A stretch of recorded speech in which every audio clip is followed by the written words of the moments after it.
Hello Virgo, this is Inspire 2016 with your weekly tarot reading for the week commencing the 29th of April until the 6th of May 2024. The first card for you is representing, how do you feel about yourself? Your card is the Eight of Cups. It is time to ask yourself what you can do to bring a deeper satisfaction and joy to your life, beyond the obvious pursuit of material satisfaction and/or physical enjoyment. You are seeking deeper meaning to life and focusing in on your personal truth. You want to escape from the rat race and pursue deeper, more spiritual goals at this time. You are willing to let go of your material possessions in favor of something more meaningful. Thus, the Eight of Cups is often reflective of the start of a journey of discovery, particularly on a spiritual level. You are disappointed enough to walk away from everything you have built up so far. It could indicate a disappointment in love or dissatisfaction with material success. It could also indicate that you have overextended yourself to the point of emotional exhaustion. Even though you have already come so far, you feel that you can no longer go on, and your only choice is to walk away from the situation. You feel disappointed with yourself, but you know that this is the right thing to do before you completely burn out. You may also be feeling that you are giving too much and not getting nearly enough in exchange. The second card for you is representing, what do you want most right now? Your card is the Five of Pentacles. What do you want most right now is the end of financial problems in your life. If you have suffered a loss, know that there are people around you who are willing to help. There is always a solution and always a way out, so either open your eyes and go to it, or close your eyes and let the inner light guide you. Often, what has caused these financial problems is a matter of your own emotions. Greed will lead to loss, anxiety will lead to error, possessiveness will lead to solitude. By focusing on the material, you lose sight of your spiritual development. You may be rich for a while, but all will be lost if you learn nothing. On a psychological level, there may be a difficulty with your relationship to money and material things. If money becomes the primary motivating force in life and the gauge by which you judge your worth, the lack of it may produce anxiety and a sense of being excluded from the good things money can provide. For example, if you are unfortunate enough to encounter financial difficulties such as the loss of employment or an investment gone belly up, you may fall into the trap of losing faith in your ability to recreate a positive financial situation for yourself. Therefore, you should not only consider your actual financial circumstances, but also your attitudes toward money. What fears do you have around money and wealth? Are you anxious about never having enough, or do you have faith in your ability to manifest what you need to live a prosperous, fulfilled life, no matter what your circumstances? Often wealth is based as much on your psychological state as your actual financial state. In a world that often equates success with financial wealth, the loss shown on the Five of Pentacles can be a humbling blow to your self-esteem and sense of self-worth. This loss can occur in any number of ways, but even though an external event may seem to be the cause, this card often reflects that the loss is something you have brought upon yourself. There is a spiritual loss that often precedes or accompanies loss of material wealth. The Five of Pentacles can also point to a time of being alone, feeling abandoned, ignored and unwanted. You may be excluded from group events or you are being ostracized by others. You are in desperate need of support and comfort from those who actually care. The third card for you is representing your fears. Your card is the Queen of Swords. You are afraid and very emotionally involved in a particular situation or issue, but this may be distorting your perception of the situation at hand.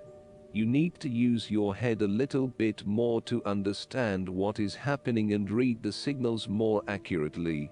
Look at your situation objectively and think with your head and not your heart, as this may give you a better picture of the situation and help you evaluate what you need to do next. Similarly, the Queen of Swords suggests that relationships are clouding your usually clear vision. You need to refocus your goals or direction, yet you are hesitating due to a desire not to disturb the positive balance and harmony of your relationships with others. At the end of the day, you need to be more hard-edged, confident and assertive in order to be successful. Clear sight and analysis, objective weighing of options and ideas for the future, and even carefully considering but not necessarily choosing the alternatives are essential right now. On the other hand, the Queen of Swords can come across as cold-hearted, bitter, resentful and bitchy, particularly if she is completely devoid of any emotion or compassion for others. In her quest to get to the bottom of an issue, she puts a lot of other people offside and loses her support base. She isolates herself from others and is seen as narrow-minded, intolerant, and mean. The fourth card for you is representing what is going for you. Your card is the Five of Cups. This is the time for letting go of the past and learning from your mistakes. This card can often reflect a person who is caught up in the past and unable to move on, missing out on new opportunities. Bitter memories from the past continue to bother you, and often a great deal of the blame for past actions is placed on yourself and your inadequacies.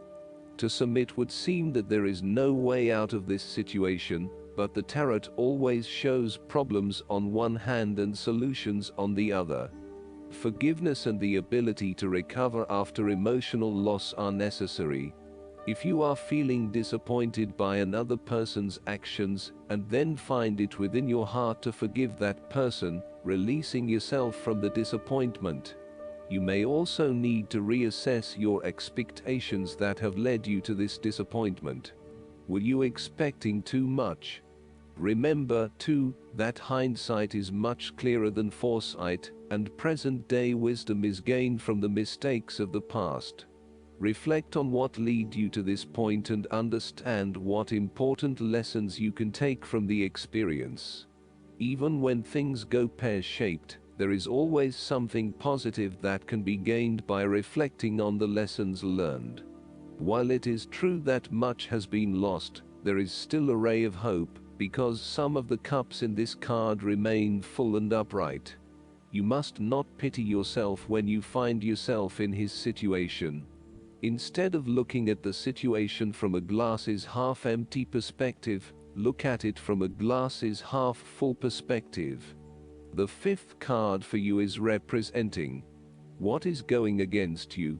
Your card is the Three of Cups. You are afraid of betrayal of trust and possible cheating from someone close to you. On a broader scale, your creativity may be being stifled, and instead you are being forced to conform to the group in which you are operating. You may be part of a very tight-knit group that does things a certain way and is not open to innovation or alternative approaches. You need to consider whether you are willing to sacrifice your creative abilities in favor of the group's desires. The Three of Cups may also reflect isolation from others. If this is the case, it is time to take charge of the situation and to reconnect with your community. Consider joining a group or organization, and if the need for support is present, seek out the necessary resources. Similarly, you have lost touch with your close friends, perhaps due to a falling out or other, more demanding priorities such as work or family commitments. See this card as a reminder to reconnect with your friends, let your hair down and have a good time, without worrying too much about the consequences. On the other hand, the Three of Cups may indicate overindulgence in the party scene. You may be spending most nights out at bars and nightclubs, indulging in drugs and alcohol and throwing caution to the wind. You may also be in the work hard, play hard mindset, when what you need is greater balance in your life. Be mindful about the longer-term consequences of your actions and ask yourself whether this is indeed a sustainable lifestyle. Take a break from the social scene to regroup and get some much-needed sleep. The last card for you is representing the likely outcome that you may have. Your card is the Fool. You are about to embark on a new journey, one that is completely unknown and will take you to uncharted territories. The Fool is all about new experiences, personal growth, development and adventure. The Fool card asks you to take a leap of faith and to trust in the universe, in that if you begin a new journey, you will find success. This Fool lives a carefree life, free from worry and anxiety. He does not seem to mind if he does not really know what lies ahead. The Fool card may represent a choice to be made, one of vital importance. However, there are always many different options available, and the choice must be made wisely.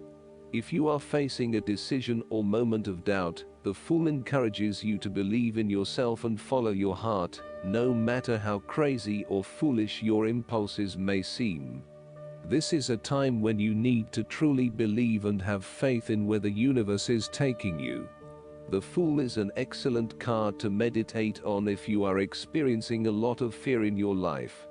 The Fool enhances courage, risk-taking and the creative expression needed to open up new areas in your life. The Fool is always whole, healthy and without fear. He is the spirit of who we are, the spirit expressed and experienced as wonder, or curiosity and anticipation. We never know what is in the future, but like the Fool we must blindly go forward. You need to trust that you are a spirit born into flesh to enjoy life and grow in experience. Take a chance and see what happens. Last but not least, the guidance card for you is the Birth and Rebirth. Inspiration and new life are here. Rejoice, for spring is in the air and you are beginning again. This marker bodes well for any new project, endeavor, relationship, or idea to take shape and to be birthed into the world. It also reminds you that anything old or painful can be brought forth or transformed by a new and creative perspective. This marker reminds you that the process leading up to a birth can feel cumbersome, restrictive, painful, and never-ending, yet the final shift brings an extraordinary gift of new life, a new vision born out of surrender, and a total release. Know that you've come far and are at a place to celebrate your ideas and all things anew. This card asks that you align yourself with the mystery of spirit, the true source of creative energy and power. None of us are inspired without the subtle and profound influence of the soul's longing and the urgings of the divine. Remember the prayer, make me a channel for divine creativity, use me as an instrument of a higher will, and watch a miracle unfold. I hope that you enjoy everything, and if you like the reading, just please click subscribe and you will get instant notifications every time we publish a new video right to your YouTube. Thanks.